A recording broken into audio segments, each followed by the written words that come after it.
Welcome, everybody. We are at the start of leg 3 from Cartagena to Nice. And it really has been quite something. I was actually in Cartagena the last couple of days.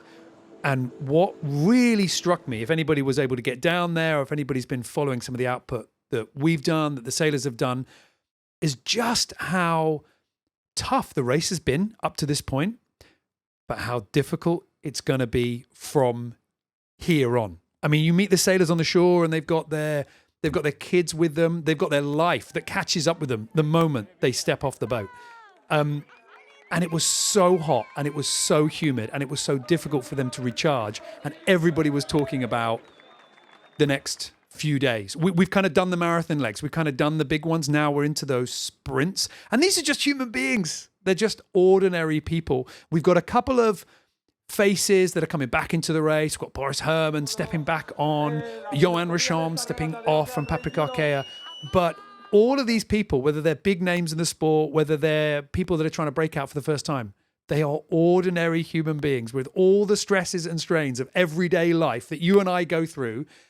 And then they are choosing to be in this race and try and perform in this race. So it was amazing being in Cartagena. It was amazing seeing all the sort of build up and to sort of feel the nervousness and to see the emotion as well.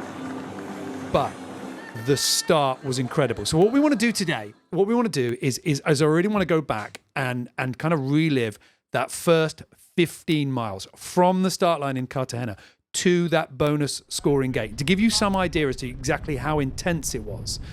7 boats pushing away, and we did, as an average, each boat probably 10 tacks, 10 maneuvers from the start to that scoring gate 15 nautical miles away. If you go back to the Vendée Globe, Charlie Dalland that won the Vendée Globe, the 3,000 miles from the equator to the finish line, he did 7 tacks. Our boats did 10 in 15 miles, in 40 degrees of heat, absolutely giving everything they can. So I want to kind of guide you through that first little bit, that first challenge that the sailors have known was coming, and it didn't disappoint at all. So let's get into what was a pretty intense start. So looking at the moment on board Alagrande Mape, and probably worth just pointing out at the moment that that protest between them and Holcim was all done, no further penalties, but it was interesting to me how this team would approach the start. Would you hold back? Incredible how quickly they go from looking like they've got quite a bit of room to all that space just being swept away. They've got to squeeze into the line here, and you can see Thomas Rial on the left, Ambrosio Beccaria on the right, and Amala on the right. And just look at how tight they're pushing things here.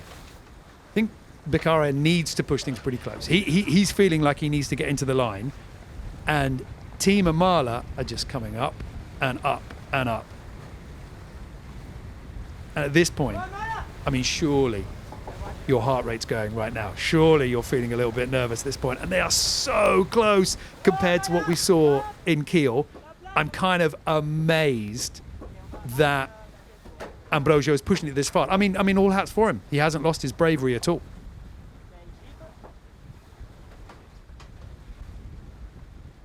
And that's quite a start. That's quite a way to begin. That's quite a statement of intent that I'm still going to push for this. I'm going to go for this. I haven't got scared of the boats. And all of the fleet were like this. It was real nip and tuck, tacking underneath each other.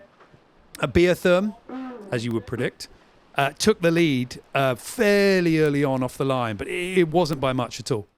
This was really intense racing, but everybody needed to put in all those extra maneuvers. I mean, just have a look at this on board Team Milizia. What are we trying to do and how is it going? We did a pretty good start. That was risky because the line was really advantage on the port side. And the boundary was quite tight, like a small corridor. So we had to add some tack at the beginning, cross the others. Yes, need to be focused and reactive.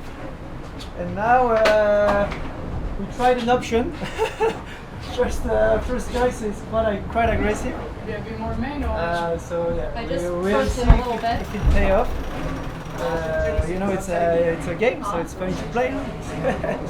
There is no fresh air inside these cockpits. You've got a couple of fans, maybe, but no soft breeze going through. And all this time, you're grinding every single time the navigator wants to flip the boat over. It obviously wasn't just Malizia that was having to do all these maneuvers, but it is just so hard. And I know that even though your muscles are screaming at you to take it easy, to stop, just give it 90% on this one. You know that if you do, you're going to lose. You might only lose a couple of meters, but that couple of meters might make all the difference, especially when the boats are kind of weaving through each other. So, yeah, it's amazing to see the sweat kind of written down there. So onboard Holcim, same deal. Absolutely same deal. Frank Camas jumping over, just lending a hand. I mean, what that extra hand is doing, I'm not too sure. Rosalind Kuiper's giving it absolutely everything. Carolyn Brower's on the other side. And we saw a lot of this, just trying to chug down a little bit of water, a little bit of electrolytes maybe, just where you can, just to try and recharge before the next big push. And it was relentless. 10, 11, 12 tacks in that 15 nautical miles. Coming really, really, really quick here. All these maneuvers, all this pushing for just those last few meters, and that might have made the difference. A Paprikakea on board, and it's exactly the same deal. Just constantly grinding, pushing, kind of in a race, right? For the first person to quit, the first person to tap out, to call chicken. And I guess this is why you spend months and months in the gym beforehand, trying desperately to build up some sort of tolerance to it. Mariana Labateau just putting her head out of the hats, just trying desperately to get a little bit of cool air on board with Biotherm. So, I mean, they took the lead at this point, and they were looking really nice. I mean, it wasn't by much. You can see Team Holcim, coming underneath. And that's the meters, right? That's the meters that we were talking about with that. That's probably just that little gain is down to just working an extra, just 2% of power, just that little extra push, getting that sail in just right. And they were pushing things, not just Biotherm, Holcim, but the whole fleet, right up to the cliffs. A little bit of a chance just to try and make things a little bit more comfortable where they can on board Biotherm. The temperature is absolutely insane. I don't want to hit over lanes. Okay. Okay. We are overpowered anyway, so we just go. Okay. G12, boys. We are in the pack, but probably they're gonna get there before. We're not gonna get the points. Biotherm, though, I mean, incredible, and let's be honest, utterly predictable. They get another perfect score. I mean, these are the scenes on board. This is where everyone was celebrating. Sam, good job. Everybody just high-fiving. Paul Mayer on the right. Just enough time to kind of high-five and celebrate. That's another maximum. That's 2 points of that scoring game. Really strong performance from this team. It's incredible. But where are our boats at the moment? So this is what is happening on board Canada Ocean Racing, Be Water Positive. It's still hot, right? I mean, it's still hot. Scott Scheuer, the skipper, Pip Hare, the sort of Scott Scheuer's kind of right-hand sailor, just ready to sort of jump in, and certainly coming in with a lot of experience. And as we've always seen, Pip Hare just doing a little bit of tidying up, while Brian Thompson standing in the hatch with the tiller. You can just see the fan going in the middle of the picture, just slightly on the right, just trying to get a little bit of breeze. But let me just bring up the tracker here, because I think this is pretty this is pretty important. So just have a look at where we are now. We are coming into Palma, but everybody stopped. Everyone's going really, really slowly. You've got the speeds down here on that left-hand side, 2.2 knots for Holcim, Biotherm under 2 knots. Malizia doing a comparatively rapid 5 knots, but everybody's really parked up at the moment. And it's pretty hot, and it's pretty difficult sailing right now. Just wondering whether we should try and tank the Team Mamala. Look at those sails, bottom right-hand side. None of them full. None of them got any kind of breeze at all. Just flapping around freely in the wind. Or lack of wind. And it's interesting there, you can see that they've got two sails that are wrapped up. They're actually the bigger sails. But if you had those sails out and deployed and you were trying to use them, which I think convention would say that's the thing to do, right? If it's light winds, get the biggest sails you can to grab as much of the breeze. But they just don't work when you're in this sort of sloppy, rolly, flapping the sails, nothing going on. A slightly smaller sail that you can quickly maneuver depending on what's going on is much better. It's the view from the deck of Team Amala. And there is nothing in that sail at the moment. Just take a quick look at where they are on the tracker. So down here, half a knot of boat speed, and realistically we're talking about, I mean, they're just drifting at this point, waiting for the next puff, waiting to see if they can get themselves underway. It's meant to be light. Over the boat. Conrad Coleman in the middle, navigator coming on board for this leg. Rebecca Gummer offering up some thoughts, both of them looking very, very hot indeed. Now with Team Malizia, this was the boat that looked like they were going really well actually compared to the others. They were really moving. They looked pretty good.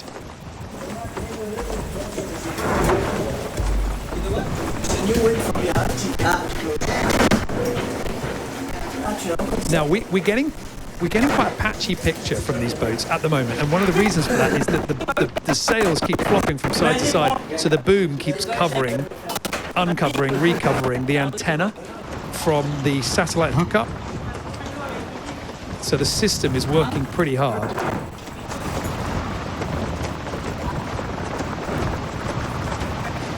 But it is pretty light. But he is an oven as well down below. This is the thing, you've just got that. You've had that night, you've had that first push. Now you get the light winds and you think, okay, light winds, I should be able to relax now. But it is so hot on the boat at the moment. No insulation between the sun on the solar panels, absolutely cooking, and then that heat just transferring straight into the boat. We are killing Biotherm. Okay, so biotherm. Now, here's a slightly unusual thing for me to say, which is biotherm is not actually in the lead. At the moment, they are in a bit of a tussle with Team Holcim PRB. They're just creeping forward at 1.5 knots. Holcim doing pretty much the same speed, but both of these boats just waiting to see when this new wind is going to roll in from the north.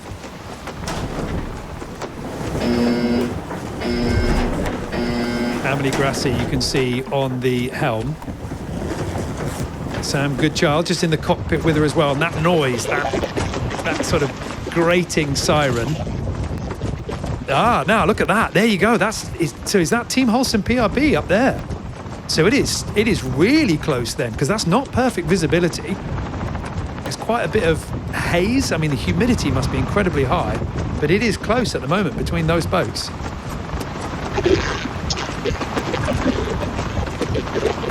Now there's nothing in that sail. You've got to be up there, you've got to be on the boat, you've got to be working in the sun, in the heat, and you have none of that breeze to sort of waft over you and just wick away a little bit of the sweat. This is when I think that our sport is at one level like the least exciting, but at another level the hardest. This mentally for our sailors is brutal because there's no off-ramp. If you're going really fast, smashing into waves and it's scary, you can kind of say, look, can we just back up a little bit here? I'm really not feeling this. You can ease off. there is no way that you can say, okay, guys, let's just ease the intensity down. You can't get out of the oven. It's hot outside. You're going to get sunburned. There's nothing you can do. And this is the point where you have to have really good control, really good command of your senses. I just bring up the tracker one more time, just while we're looking at Team Holcim PRB at the moment. So I just want to very quickly scroll forward, because what you can do on the tracker as you scroll forward, it will actually predict where the boats are going. But I want to just scroll it forward to see where this wind is going to be. And it seems like that light wind patch that we're seeing the boats, that's kind of gripped them at the moment, it's going to stay there for a while. And if they're lucky, they might just be able to escape from that in about 6 hours' time. So these moments here, this is where they're going to have to work pretty hard. Cole Brower on board Team Malizia. Everyone's waiting for that last little breath of breeze. So look, okay, we're going to have to leave it there. But look, really intense start. Really, really, really hard push. Be driving. Woo. We're live. Well, and Live my driving. prediction just came through. Ah, cool. Yep, ready for a drive. That's something to be happy about, Doesn't at always least. work that well. Promise. Okay, here we go. Driving. Well, I'm very pleased that Cole Brower is happy that she's about to go back inside the oven and work on the winches. Unfortunately, we have run out of time, so we are going to have to leave this boat here. But as you can see, at the moment on the course, the order, the positioning, anything but settled, and it is a race to find the breeze. Oh, good luck to all the teams out there. I'm very pleased to be sat here in the air conditioning. Good luck to you all.